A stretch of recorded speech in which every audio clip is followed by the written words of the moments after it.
This offensive, though, from Warsaw would have been impossible had Warsaw also been threatened by encirclement from the south. This was not the case, as I mentioned earlier. The city of Lvov still held out, and a little bit further to the north you had the city of Zamość, the so-called Zamość Ring, which was quite a well-fortified city. And here you had a slightly different opponent that the Poles were facing. It was the famous First Cavalry Army of Semyon Budyonny, this very strange unit in Russia and in Poland as well, known under the name of Konarmia, the horse army. These were around 20, 25, 30,000 cavalry men, which traveled with some armored trains, some famous tachankas, these horse buggies, you could say, where you put a Gatling gun behind and you turn it into a very powerful weapon, as you have the mobility that the horses provide you with and the firepower of a Gatling gun or a Maxim gun.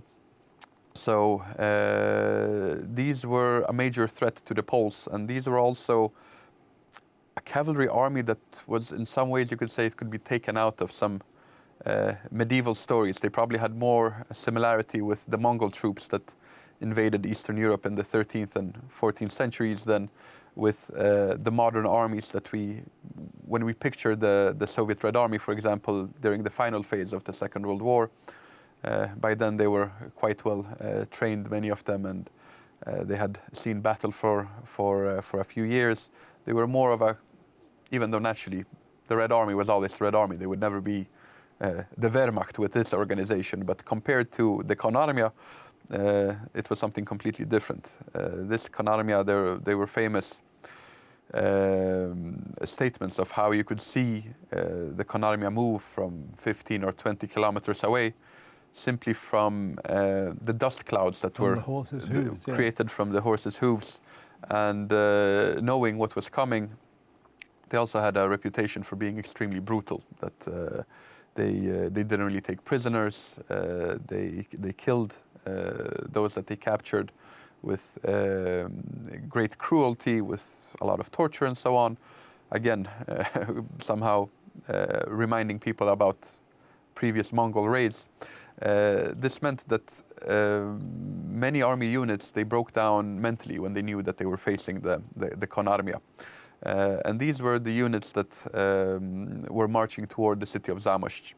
And in Zamość you had this allied force of the Poles, of the 21st Rifle Regiment, and you had the soldiers of the Ukrainian 6th Rifle Division under the command of Marko Bezruchko. They managed to hold the city despite intense battles. There were points where the city was completely encircled, but they managed to hold them off. At the same time, the Polish units in the area managed to launch their own cavalry offensive, leading to the Battle of Komarów, the last real battle in history in which two cavalry armies met and fought on horseback and not as dismounted cavalry fighting an infantry battle. It turned out that the Poles were better prepared, they were better organized, and they routed the Budyonny's famous Konarmia, or horse army. This was a major blow. It was also something that theoretically shouldn't have happened, because the units in the region, including the Konarmia, had received an order from the Soviet general Tukhachevsky to march north and aid the general drive towards Warsaw.